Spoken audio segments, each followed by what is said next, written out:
Welcome back, everybody, to the newest episode of penpodcast.com. I'm your host, Matthew Harms, founder of the Pen Podcast, where we feature authors, writers, writing industry professionals, subject matter experts, and all around interesting people. Also the founder of Pen for Hire, where we help subject matter experts tell their stories. And today we have the pleasure of being joined by Timmy Bauer. How are you, Timmy? I'm doing great, Matthew. Thank you so much for having me on. It is my pleasure. I had such a great time on your podcast that I just had to continue the conversation on mine. Yeah, if you guys want to hear Matthew Harms on my podcast, it's called Writing Better. We'll make sure we link this to that one as well. Always appreciate the podcasters helping podcasters. Yep. And I just realized, I don't think you had this in the background the last time, but I'm completely, for those who are listening, they're not going to see, but go over to YouTube. I love the illustrations on your wall. Oh, thank you. This this is a much crappier version of what I used to have. I live in an apartment now, but I was inspired to do this by a artist that I met at Disney. So I used to work at Disney as a performer, and I met he's the head artist for Walt Disney World. His name's Lon Smart, and he what used to be an animator for the company. Like, he worked on Emperor's New Groove and a bunch of other movies. And I went and had lunch with him in his office, and as soon as I walk into his office, from floor to ceiling, there's artwork just taped to the walls. And it's the artwork from, if you've ever read any of those art of books that are like art of the movie Up, art of the movie Wally, art of XYZ, right? You flip through them, it's all this beautiful sketch work and concept art and all this kind of stuff. And I was like, this is amazing. Floor to ceiling, every wall covered in, he just like taped ripped out pages and taped them to the walls. And he was like, yeah, because I get super inspired when I flip through these books, but I have to flip through the books, to get inspired, but I need to be inspired all day long. So when I'm working at my desk, if I ever just need some inspiration, I'll just scoot my chair back and spin it around. And I literally just, like, floor to ceiling, have all this inspirational artwork. Like, let's say I'm struggling to work out how I'm going to draw a scene. I can just spin my chair around and see all these examples of other people that have drawn other scenes.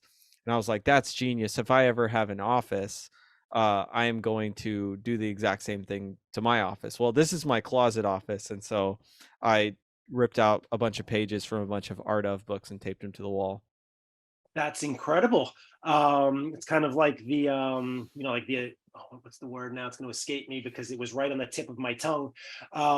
Like vision boards, right? Like that, because for Yeah. me, I know I can't draw, and we're going to come back to what you actually do now that we've covered the drawings on your wall.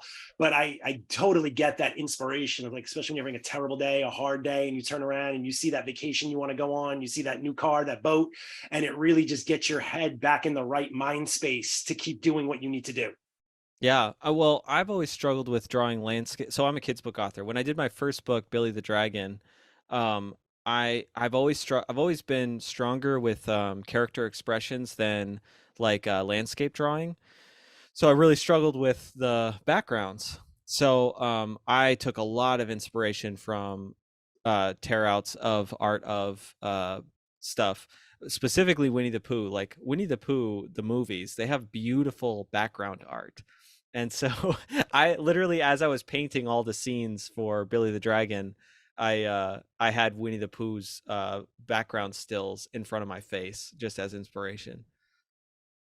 I love that. So how long have you been doing children's books? I started in 2007 for my little brother Tristan. I was 17 years old. He was 4, and it was just a story for him. And it wasn't till 7 years later that I had the books turned into books. Now, did you have any type of artistic background prior to doing that? Well, I mean, I always wanted to be an artist. I always wanted to be what I would call a story artist, which is just somebody that uses art to tell a story. But I didn't know what form it was going to take. If that's what you are passionate about like artwork to tell a story, you could, that could show up in a bunch of different like jobs. Like it could be, you could be a comic book artist, you could be a kids book illustrator, you could be a concept artist for movies, you could be a storyboardist for movies, um, all kinds of different ways. I didn't know what form it was going to take, but when I was 17, my little brother Tristan was 4, and just as a way to connect with him, I started writing a kid's book for him. And when I did that, I was like, okay, I think this is what I want to do. I want to make kids books because I love the artwork, the storytelling. I'm a very slow illustrator, and if you're a slow illustrator, there now you're really limited in what kind of jobs you could do because there aren't a lot of jobs that will accept a slow illustrator. But kids books, you can be slow. Because popular kids book authors, they might release 1 or 2 books a year, maybe 3. So you can be a little bit slow. And yeah, so it was eye opening for me. I was like, okay, this is what I want to do. I want to make kids books, and I've been making kids books ever since. I run a kids book production company now, and we've done 40. I got to tell you, if I didn't mention this when I was on your show, what you do just, I mean, for me, as someone who can't draw or illustrate at all, words are my preferred mode of storytelling and describing. I have tremendous admiration for someone who can actually take that vision in their head and represent it pictorially and not just verbally. Yeah, yeah. Um, I love it. There's so many different philosophies of illustration. The kind of philosophy that I subscribe to is like your illustration should pump up whatever the most reaction worthy moments of your scene are. So the way I try to write is I try to write using a philosophy called reaction triggers. I want kids to have a physical or verbal reaction on every page of the book, whether they are laughing, getting grossed out, getting scared, getting suspenseful. It needs to elicit some kind of response on every page, or else that's a wasted page and you're likely to bore your reader.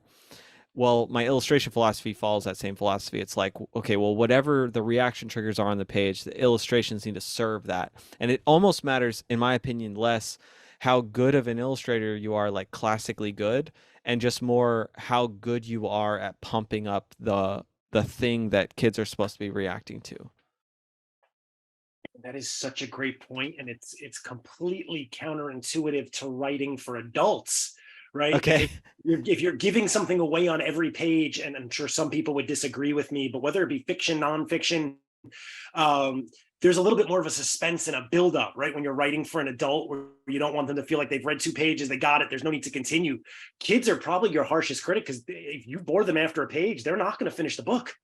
Yeah, and I would consider suspense to be a reaction trigger, but it's like you can tell, and a lot of this for me is motivated by performance.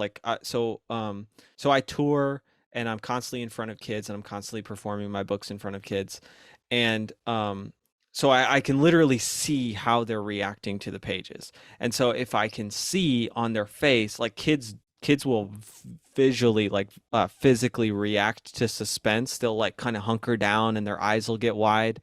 And so if I see that, I'm like, okay, awesome, this is eliciting the response that it's supposed to. That's incredible. Where do you get your inspiration from?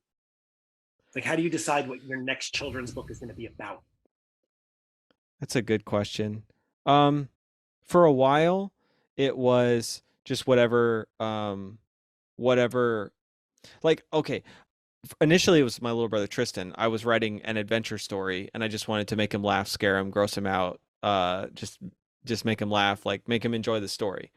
And then he really loved it, so I was like, okay, I should continue the story. So I was writing sequels for that. This was Billy the Dragon, by the way, if anyone wants to check it out. It's my first book, Billy the Dragon, and the sequel is called The Poisonous Woods.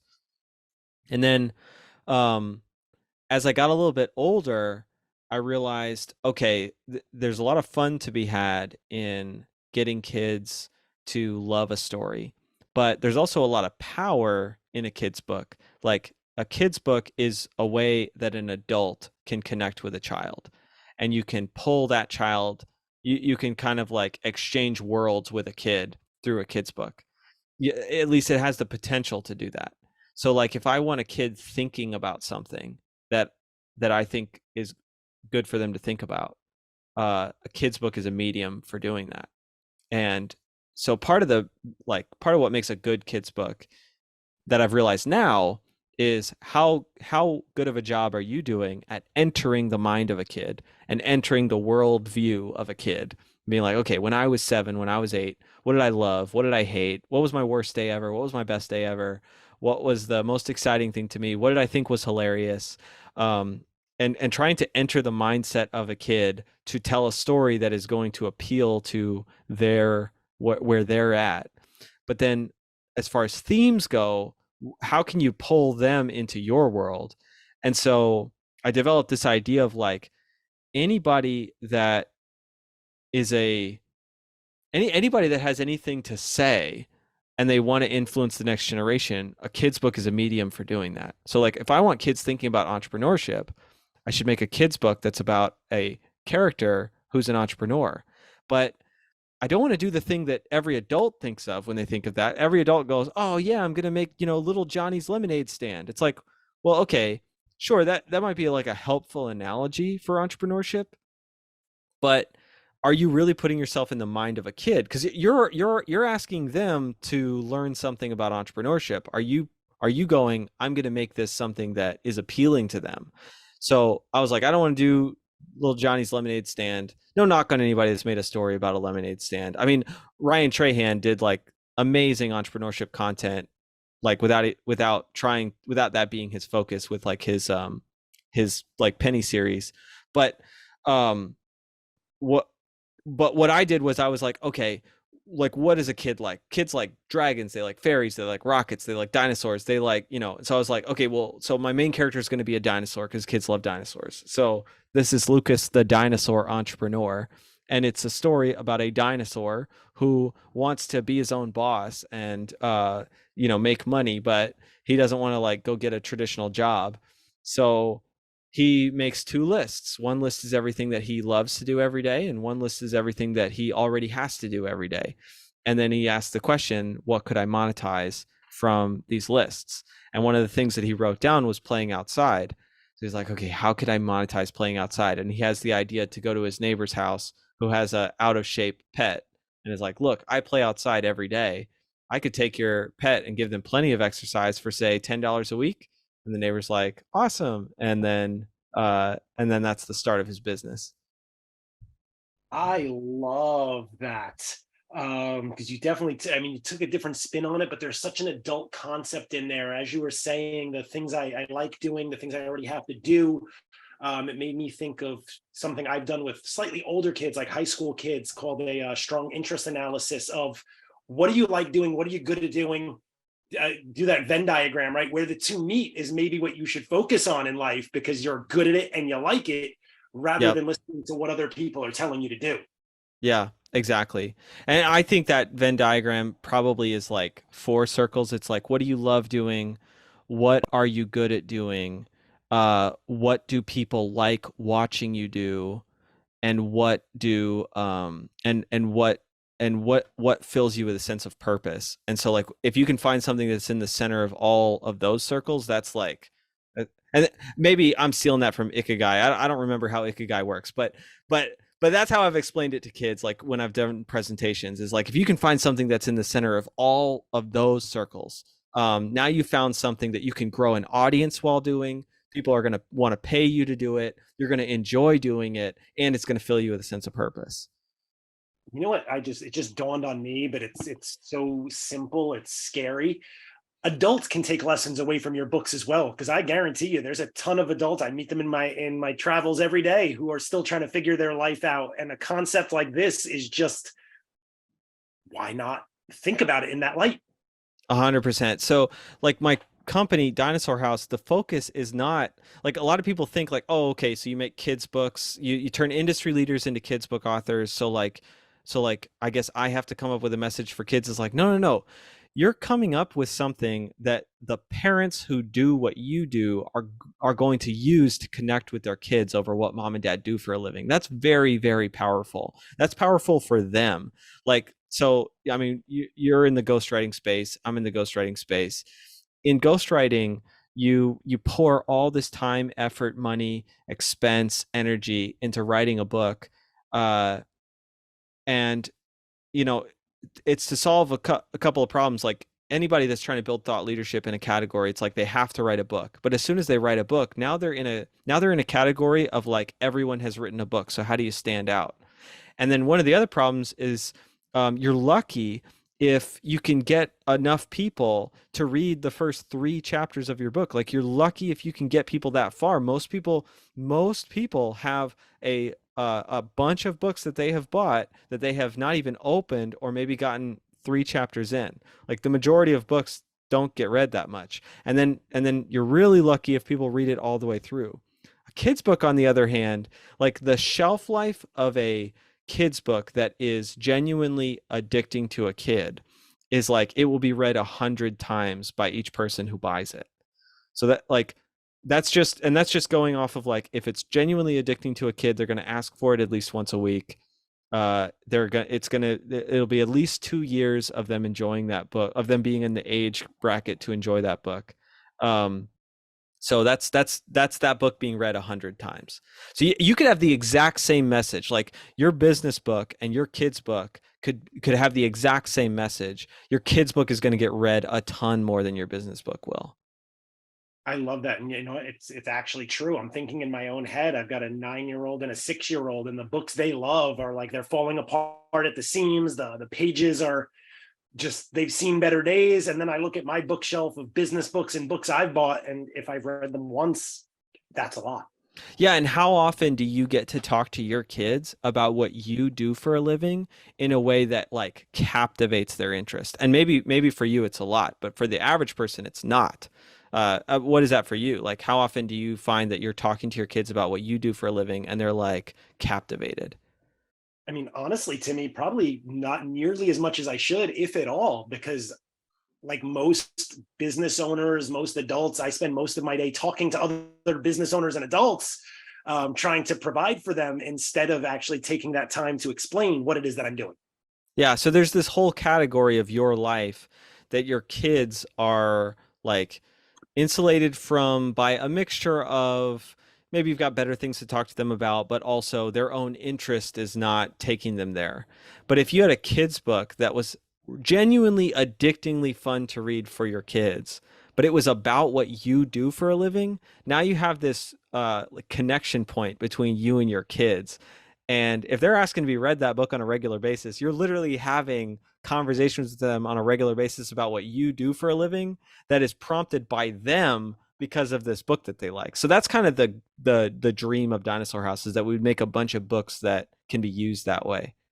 And I love that because even with adult learning at any age, things absorb and are retained more when it's something the person or the child is actively interested in and requesting, instead of being sat down and told or talked to, instead of them making the request and having the genuine interest themselves. Yeah, that's right. Yep, 100%. Love it. I'm curious for your process, because I've probably worked on over 24 adult books. Children's book I mentioned to you when I was on your show has always been on my list, but I can't draw. Even stick figures are a challenge. So Yeah. when you have a concept of your own, or even if you're working with a client, do you start by like writing out the story first and then the illustrations to match? Is it kind of you got to go page No, by page, compare them? no, so the first thing that we do is what's called a theme discovery call. So everything starts with the theme. And the theme discovery call is, at this point, I've got it down to a group of questions that I ask everybody to discover a theme. Now, there's 2 different kinds of books that we do. We do more purposeful, like what's an idea that you really want to get across to the next generation, and then we do books that are like what's an idea around an industry that you want kids to that you want the parents of your audience to be able to connect with their kids over. So if I was doing a book with you, for example, if we were focusing on ghostwriting, I'd be like, what's a concept that is essentially it is essential to you, it is core to who you are around ghostwriting, that is like, this is the main thing that I have to say about ghostwriting, and I say it and I don't hear a lot of other people saying it. And then I would look for your answer to that question. Do you have an answer for that question, just out of curiosity? Yeah, I mean, off the top of my head, the giving a voice to people who might not otherwise have one. Giving a voice to people who might not otherwise have them. Awesome. So I would write that down as like the main theme of your kids' book, giving a voice to people who otherwise might not have them. And then I would say, awesome. Now, okay, describe for me what the opposite of that, or I'd probably ask you why. So I'd get you to tell me your why, and then I'd look for what the opposite of that is. So the opposite of that is lots of people not having a voice. I mean, how would you describe the opposite of that? Feeling unheard, unseen, nothing of value to say, or Awesome. just having a mental block, like all of these words and no way to get them out, kind of like someone without a mouth. Perfect. Um, and then, so what I do next is I'll take people through what's dangerous or painful about living life opposite their theme. So, what's dangerous or painful about living a life how you just described? What would you say to that? Um, Not accomplishing what you want to accomplish in life, not leaving any type of mark on the world. Awesome. And then I would say, okay, now what your theme is though is having like giving a voice to uh, people that otherwise might not have them. Now, here I'd probably have to work a little bit because the question I normally ask is what's dangerous or painful about living according to your theme? Um, the problem is that that particular question works better when it's a concept that you're trying to get across. I'm trying to think. I'm trying to think how I would work this if we were doing a Honestly, book I could about. I could answer that one because I suffer. I don't know how it would work in the book, but I'll play along here because it's something that I do suffer from. Okay. Is I wind up putting myself last most of the time, and I don't get my own message and things that I want to say out there because I'm busy helping everybody else. Yeah. Okay. Awesome. Um, yeah. So that's what's dangerous or painful about living opposite to your theme. But why is it worthwhile, anyways? Because I am only one person and I can only share so much knowledge that I've learned. Whereas doing what I do, there's hundreds of different messages and lessons that can be taught to the world from varying perspectives. Got it. So what that gives me is, and this is usually like a 30 to 45-minute call where we would do theme discovery. So the conversation goes everywhere, and those questions are kind of just the bare bones of it. But the goal of the questioning is to get to a hero's journey type of arc, where it's like you could have a character that is living opposite to your theme and suffering the consequences. They realize that they want your theme, uh, and so they plunge into chaos or they disrupt their life going after it, and then they start experiencing what's dangerous, painful, or frustrating about trying to achieve your theme, uh, and then ultimately they emerge having achieved what your theme is, and now they're experiencing the joys and the benefits of having achieved the theme. And so by asking these theme discovery questions, we're able to get to a hero's journey arc. And so then it's just a matter of the next step is plot selection. And so plot selection is literally going, all right, now how can we take things that kids love, things that we know kids love, and just pull that, like, could we make a hero journey story where we're using everything that you said in the theme discovery call, but the main character is a unicorn and they live in a world of, I don't know, rainbows or lightning or whatever. Like basically, like, how can we take aspects of things that we know kids love and use that to tell a hero's journey story that aligns with the theme that we talked about in the theme discovery call? And so I basically look for alignment with my client and what I know kids love. So I've got a whole list of a bunch of stuff that kids love. And I'm like, would you want your character to be a narwhal? Would you want your character to be a unicorn? Would you want your character to be a dragon, a pirate, a fairy? Do you want them to live in the past, live in the future? And so, like, for example, we have a book coming out.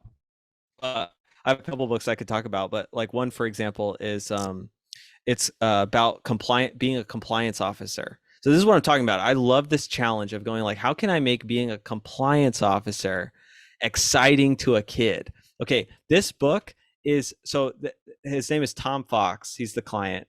Um, he's now on his second. We're about to do his third. I talked to him recently and he was like, my kids' books, because he's written business books. He's like, my kids' books are vastly outselling my business books. People are loving this. The first book is called Being a Compliance Officer is Awesome. And we basically tell what it is to be a compliance officer in a world of spaceships and space puppies. So using spaceships and space puppies, we explain what it really means to be a compliance officer and why being a compliance officer is awesome. That is incredible. I want to make sure we get a chance to just shine a light on something else because I know we're almost at time here. But for anyone who's thinking like, "Oh my God, this sounds amazing! Like, I want to write a children's book," take everyone through a little bit what happens after that. Because it sounds like you and I start roughly in the same, like our strategy session, try to get at the crux of the message and all of that. So I know from there what my clients need to do to help me get their book out. But if someone's sitting here listening going, oh my goodness, I would love to do a children's book on my profession. Do they need to be able to draw? Do they need to be able to write? Like after they've done that 30, 45 minutes with you, how are you guys going to help them get that out? And what do they need to do?